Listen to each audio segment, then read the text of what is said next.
बिस्मिल्लाहिर्रहमानिर्रहीम। Chapter number 2 पढ़ रहे हैं और जिसका नाम है सेट्स फंक्शंस एंड ग्रुप्स। और इस लेक्चर में हम वीन डायग्राम्स को पढ़ेंगे कि वीन डायग्राम्स होती क्या हैं, किस लिए यूज़ होती हैं। ठीक है, वीन डायग्राम्स। अच्छा, वीन डायग्राम्स के बारे में थोड़ा सा बताता चलूँ कि वीन डायग्राम्स क्या होती हैं। सेट्स को विजुअली देखने के लिए या फिर सेट्स का विजुअल कॉन्सेप्ट समझने के लिए और सेट्स के दरमियान डिफरेंट सेट्स के दरमियान रिलेशनशिप को विजुअली समझने के लिए, उनके कॉन्सेप्ट्स को देखने के लिए वीन डायग्राम्स यूज़ की जाती हैं। ठीक है, उसके अलावा वीन डायग्राम्स के बारे में और बताते चलूँ कि ये डिस्कवर किसने की थी। ठीक है, ये आइडिया किसने दिया था वीन डायग्राम्स को यूज़ करने का। एक इंग्लिश लॉजिशियन और मैथमेटिशियन था जिसका नाम जॉन वीन था। ठीक है, उसने ये मेथड यूज़ करना शुरू किया, उसने इन्वेंट किया। ठीक है, इस चीज़ को तो तब से ये वीन डायग्राम्स जो हैं वो हम यूज़ करते हैं सेट्स को विजुअली समझने के लिए कि और उनके दरमियान में रिलेशनशिप्स को समझने के लिए कि डिफरेंट सेट्स के दरमियान में क्या रिलेशनशिप है। अच्छा, और आज हम वीन डायग्राम्स को यूज़ करेंगे सेट्स का विजुअल कॉन्सेप्ट समझने के लिए। अच्छा, अब हम देख लेते हैं कि वीन डायग्राम्स में हम डिफरेंट सेट्स को किस तरह से रिप्रेजेंट करते हैं। एक यूनिवर्सल सेट जो होता है उसको हम स्क्वायर से जो है वो शो करते हैं। ठीक है, स्क्वायर हो गया या रेक्टेंगल बना लें आप। ठीक है, तो इस तरह से ये यूनिवर्सल सेट होगा। इसके अंदर मैं यू भी लिख देता हूँ। ये डिनोट कर रहा होगा कि ये यूनिवर्सल सेट को प्रेजेंट कर रहा है। उसके अलावा बाकी जो सेट्स होते हैं यूनिवर्सल सेट के अलावा, ए सेट, बी सेट या जो भी नाम होगा वो तो डिफरेंट होंगे नाम। ठीक है, उसको हम सर्कल से रिप्रेजेंट करते हैं। ठीक है, तो बाकी सब जो सेट्स होते हैं वो यूनिवर्सल सेट के सबसेट्स होते हैं, मतलब कि सब के सब एलिमेंट्स उसमें लाई करे होते हैं। इस वजह से यूनिवर्सल सेट के अंदर ही हम उनको ड्रॉ करते हैं। जिस तरह से लेट्स सपोज अगर मैं ए सेट कहता हूँ और वो सेट लाई कर रहा होगा यूनिवर्सल सेट के अंदर। ठीक है, इस तरह से वो ए सेट होगा। तो ये रिप्रेजेंटेशन होती है वीन डायग्राम्स की। अच्छा, अब हम ऐसा करते हैं कि दो सेट्स मैं ले लेता हूँ और हम चेक करते हैं किस तरह से उसको रिप्रेजेंट करेंगे वीन डायग्राम से। लेट्स सपोज एक मेरे पास यूनिवर्सल सेट है इज़ इक्वल टू 1 2 3 4 5 6 7 8 9 10। ये मेरे पास यूनिवर्सल सेट है। मेरे पास ए सेट जो है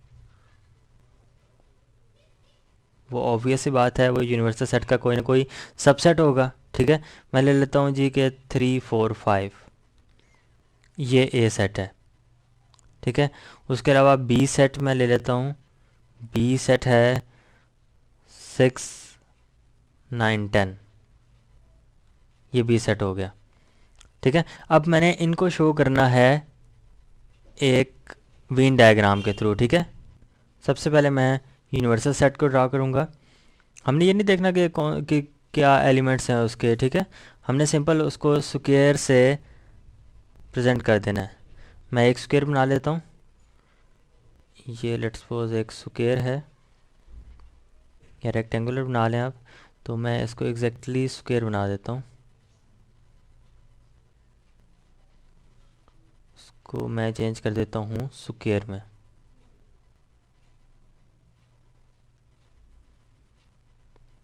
ये बन गया स्क्वायर। ठीक है, ये हमारा जो रेक्टेंगल है या स्क्वायर, ये हमें यूनिवर्सल सेट को रिप्रेजेंट कर रहा है। तो मैं इसके साथ यू लिख देता हूँ यहाँ पे। ठीक है, ये यू हो गया यूनिवर्सल सेट।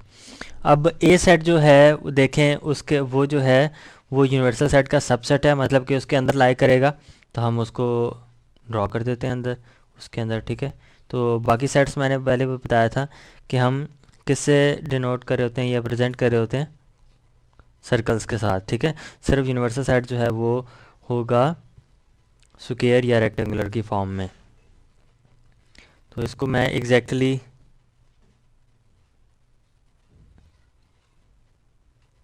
ए यहाँ पर लिख देता हूँ, ठीक है, ये ए सेट हो गया। उसके बाद बी सेट आप अगर देखें, ए और बी के दरमियान में क्या रिलेशन है, देखें ये इसके एलिमेंट्स हैं 3 4 5, इसके एलिमेंट्स हैं 6 9 10, होगा बी भी यू के अंदर, यूनिवर्सल सेट के अंदर, क्योंकि ये भी इसका सबसेट है, क्योंकि इसके सारे एलिमेंट्स जो हैं वो इसके अंदर लाई कर हैं 6 7 6 9 10, ठीक है, इसको रहने दें।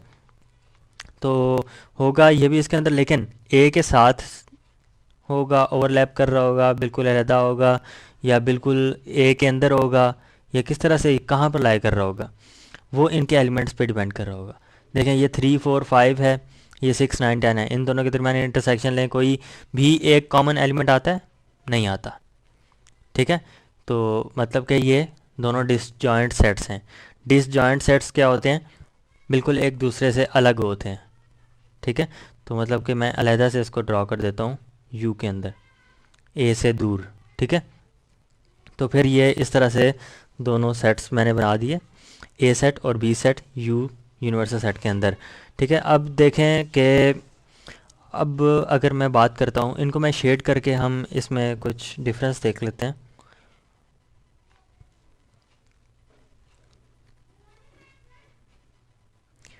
अगर मैंने ए यूनियन बी फाइंड करना है, ए यूनियन बी किसके इक्वल होगा, 3 4 5 6 9 10, मतलब कि ए सेट के एलिमेंट्स और बी सेट के एलिमेंट्स कंबाइन होके इधर आ जाएंगे, एक सेट बना देंगे।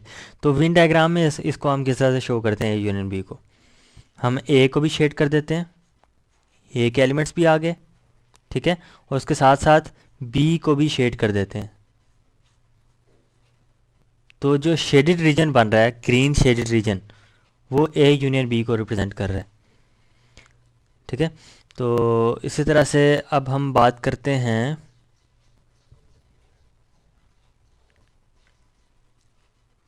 एक और केस की। मैं दोबारा से एक यूनिवर्सल सेट बनाता हूँ,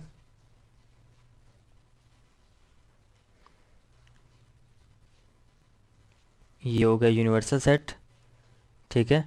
उसी मैं यू ए और बी को मैं प्रेजेंट कर रहा हूँ, ड्रॉ कर रहा हूँ, ठीक है। अब इस केस में मैं ये करता हूँ कि यू सेट जो है वो ले लेता हूँ 1 2 3 4 5, ठीक है, और ए सेट में ले लेता हूँ 1 2 3, और बी सेट में ले लेता हूँ 3 4 5, ठीक है। ए जो है वो भी सबसेट है यू का, बी जो है वो भी सबसेट है यू का, ठीक है, होना भी चाहिए, क्योंकि यूनिवर्सल सेट का मकसद ही यही होता है कि बाकी सारे सेट्स उसके सबसेट्स होते हैं, ठीक है। अब यू सेट तो मैंने ड्रॉ कर दिया, उसके बाद ए सेट उसके अंदर लाई करेगा, तो वो भी मैं ड्रॉ कर देता हूँ, ये ए सेट आ गया। उसके अलावा बी सेट को अगर आप देखें, ए और बी के दरमियान रिलेशन क्या है, इसमें ए में 3 है और बी में भी 3 है, ये दोनों में कॉमन आ रहा है, एक एलिमेंट कॉमन आ रहा है, ठीक है। ना बी ए का सबसेट है, ना ए बी का सबसेट है, लेकिन एक एलिमेंट इनमें कॉमन आ रहा है, इंटरसेक्शन का 3 आ रहा है। तो ये दोनों आपस में कौन से सेट्स होंगे, डिसजॉइंट नहीं है बल्कि ओवरलैपिंग है, तो इनको एक दूसरे के ऊपर ओवरलैप करवा देते हैं, ठीक है। तो ये बन गया ओवरलैपिंग, इस तरह से ड्रॉ किया। पिछले केस में हमने क्या किया था, डिसजॉइंट सेट से, ठीक है, डिसजॉइंट्स को हमने बिल्कुल अलग-अलग ड्रॉ किया था, बिल्कुल एक दूसरे के ऊपर ओवरलैप नहीं कर रहा था, ठीक है, एक दूसरे से दूर हमने ड्रॉ किया था, लेकिन यू के अंदर ही। तो अब भी यू के अंदर ही हैं, लेकिन एक दूसरे के ऊपर ओवरलैप करें और बी। अब इसमें मैंने शो करना हो यूनियन, तो किस तरह करूँगा, ए यूनियन बी, तो ए को भी मैं शेड कर दूंगा, ठीक है, और बी को भी मैं शेड कर दूंगा, ये बन जाता है ए यूनियन बी। अच्छा, उसके बाद हम एक और केस देखते हैं कि दोबारा से मैं ड्रॉ कर लेता हूँ। ये मैं ड्रॉ कर रहा हूँ यू सेट, यूनिवर्सल सेट।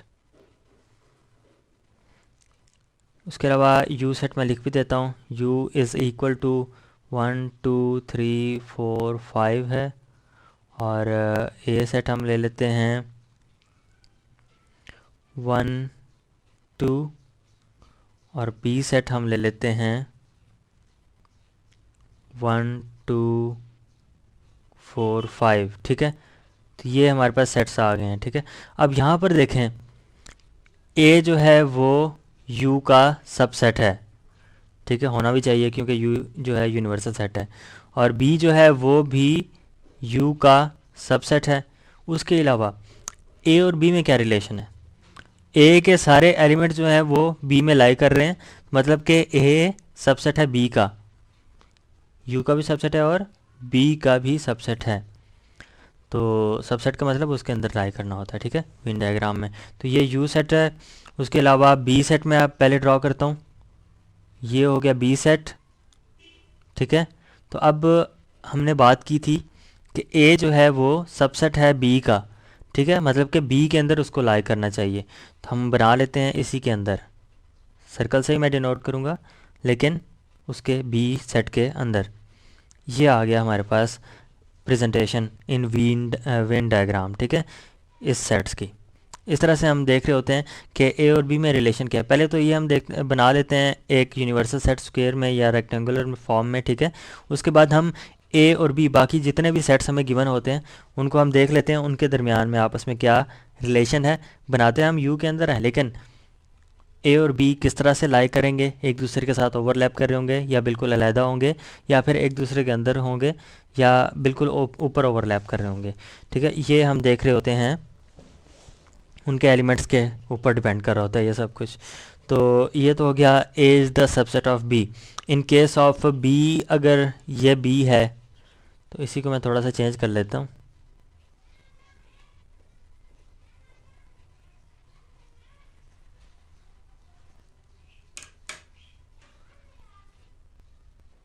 इसको बी सेट बना देते हैं और इसको ए सेट बना देते हैं। इस केस में हम वेन डायग्राम किस तरह से बनाएंगे, अब क्या है, बी जो है वो सबसेट है ए का, इस तरह से आएगा। ठीक है, B is the subset of A. ठीक है, क्योंकि बी के सारे एलिमेंट्स जो हैं वो ए में लाइक कर रहे हैं, तो इस केस में ए के अंदर बी लाइक करेगा। ठीक है, मतलब कि यहाँ पर पहले ए सेट आएगा और उसके अंदर बी लाई कर रहा होगा इस तरह से। और अब इनका यूनियन की बात करते हैं, यूनियन किस तरह से होगा, मैं हाईलाइट कर देता हूँ।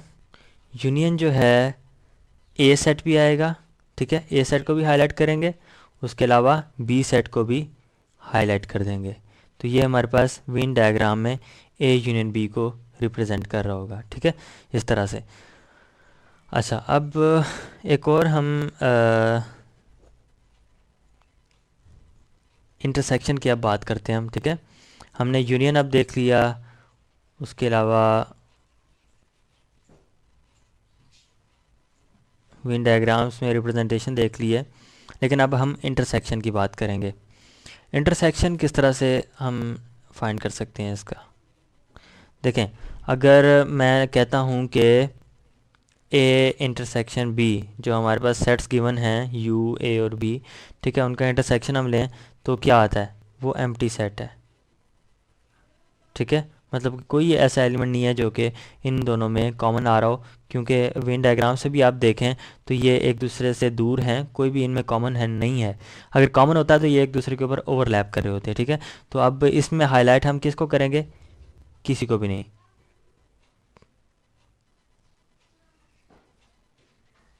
ठीक है, ये हाईलाइट मैं हटा देता हूँ।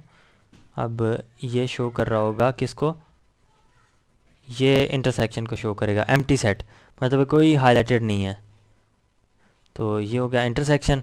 अब हम जो नेक्स्ट हमने देखा था, इसमें ये सेट यू है 1 2 3 4 5, ए ये है, बी ये है।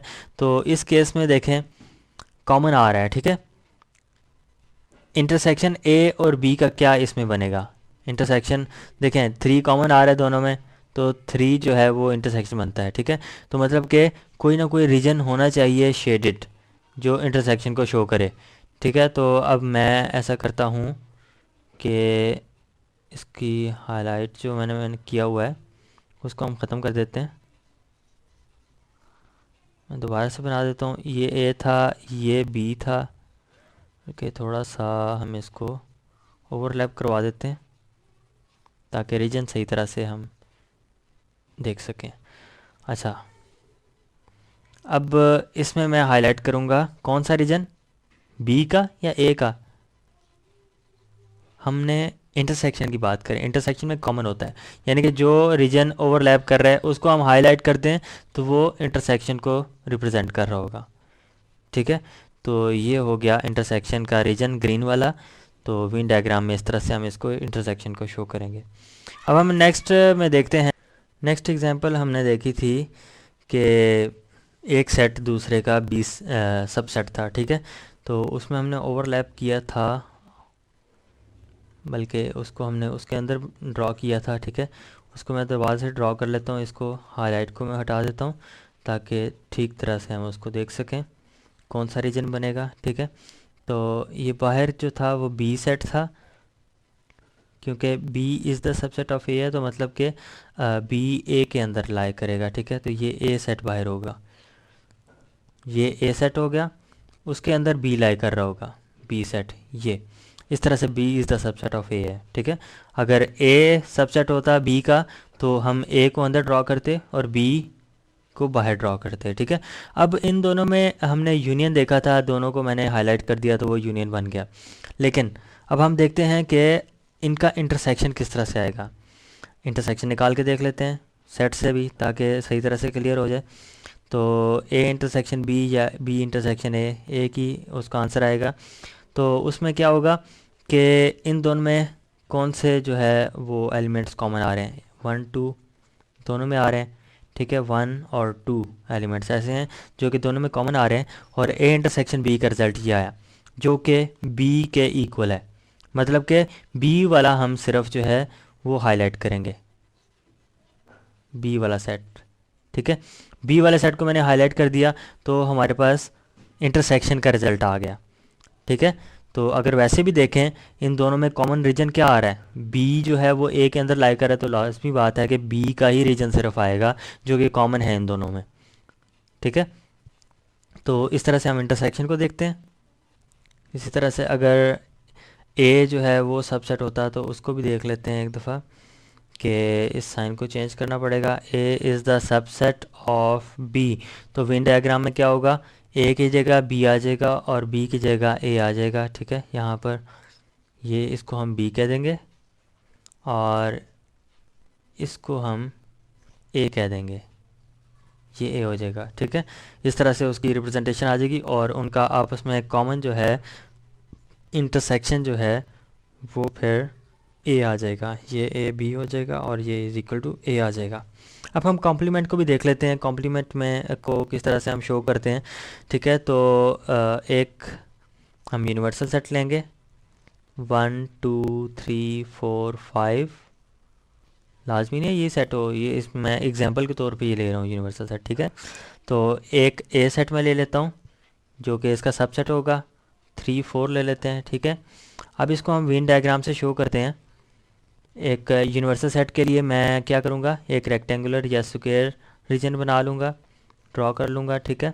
ये मैंने बना दिया जो कि यू यूनिवर्सल सेट को रिप्रेजेंट कर रहा है। उसके बाद ए सेट जो है वो इसके अंदर लाई कर रहा होगा, लेट्स सपोज जिस तरह से ये मैंने ड्रॉ कर दिया, ये ए है, ठीक है। अब हमने क्या करना है, कॉम्प्लीमेंट निकालते हैं, ठीक है। तो ए कॉम्प्लीमेंट किसके इक्वल होता है, यू माइनस ए के, ठीक है। मतलब कि u में से a का रीजन निकाल दो तो हमारे पास क्या आता है, कॉम्प्लीमेंट आ जाता है। मतलब कि ये वाला a का रीजन निकाल दो, बाकी शेड कर दो, तो हमारे पास a का कॉम्प्लीमेंट बन जाएगा। ये मैंने ड्रॉ कर दिया, ठीक है। इस तरह से आ जाएगा, a के रीजन को छोड़ देते हैं और बाकी रीजन हाईलाइट कर देता हूँ मैं। इस तरह से वेन डायग्राम में हम कॉम्प्लीमेंट को शो कर सकते हैं। ये आ गया जो ग्रीन शेडेड रीजन है, ठीक है। थोड़ा बहुत रह जाता है बीच में से, वो उसको मैं कवर कर देता हूँ थोड़ा बहुत। ये होगा हमारा कॉम्प्लीमेंट, ए कॉम्प्लीमेंट, ठीक है। तो उसके अलावा अगर हम बात करें कि अब u माइनस ए सेट में देखें तो क्या होता है, u माइनस ए क्या होता है, u में से a को निकाल दिया जाए तो हमारे पास क्या बचेगा, हमारे पास सेट बनेगा 1 2 5। मतलब कि यहाँ इस सेट में कोई ऐसा एलिमेंट नहीं आ रहा जो कि ए में मौजूद हो, ठीक है। तो ये इस तरह से वेन डायग्राम से भी हमने शो कर दिया और सेट से भी हमने बता दिया किस तरह से है। और उसके अलावा अगर हम देखना चाहें कि u इंटरसेक्शन a, अगर u यूनियन a की बात करते हैं, u यूनियन a, ठीक है, ये किस तरह से होगा, दोनों का यूनियन हो जाएगा। मतलब कि सारा का सारा रीजन हम जो है वो शेड कर देंगे इस तरह से, ये u यूनियन a को शो कर रहा होगा, ठीक है। क्योंकि इसमें यूनियन में क्या होता है, ए का सेट भी इंक्लूड हो जाएगा और साथ में यूनिवर्सल का सेट भी इंक्लूड हो जाएगा, सब के सब एलिमेंट्स आ जाएंगे यूनिवर्सल सेट के भी। और यू यूनियन ए वैसे भी इक्वल किसके होगा, यू यूनियन ए निकाल के भी देख लेते हैं, इज इक्वल टू होगा यू के एलिमेंट्स आ जाएंगे 1 2 3 4 5, उसके बाद ए के भी एलिमेंट्स आ जाएंगे 3 4 जो कि पहले से लिखा हुआ है, दोबारा से लिखने की ज़रूरत नहीं है। तो ये इक्वल होता है यू के, ठीक है। तो इसलिए मैंने पूरा का पूरा यू का रीजन जो है वो मैंने शेड कर दिया यूनियन को शो करने के लिए। और अगर इंटरसेक्शन की बात करते हैं तो इंटरसेक्शन में क्या होगा, इस तरह से ये आ जाएगा यूनिवर्सल सेट, इस तरह से ये ए सेट था, ठीक है। तो इंटरसेक्शन में क्या होगा, इन दोनों में क्या चीज़ कॉमन आ रही है, कौन सा रीजन कॉमन आ रहा है, सिर्फ ये वाला रीजन है ना, बाकी तो ए में नहीं आ रहा, ठीक है। तो ए को हम सिर्फ शेड कर देंगे तो ये हमारे पास बन जाएगा you intersection A, you intersection A, ठीक है। तो ये था वेन डायग्राम्स, डिफरेंट हमने केसेस देखे कि डिसजॉइंट सेट्स जब हों तो हम किस तरह से ड्रॉ करते हैं, ओवरलैपिंग हो तो किस तरह से ड्रॉ करते हैं, एक दूसरे के सबसेट्स हों तो किस तरह से ड्रॉ करते हैं, ठीक है। और उसमें यूनियन और इंटरसेक्शन को हमने देखा किस तरह से शो करते हैं वेन डायग्राम्स में। तो ये हमारा हेल्पफुल होगा एक्सरसाइज 2.2 सॉल्व करते हुए। तो नेक्स्ट लेक्चर से हम एक्सरसाइज 2.2 का क्वेश्चन नंबर 1 स्टार्ट करेंगे।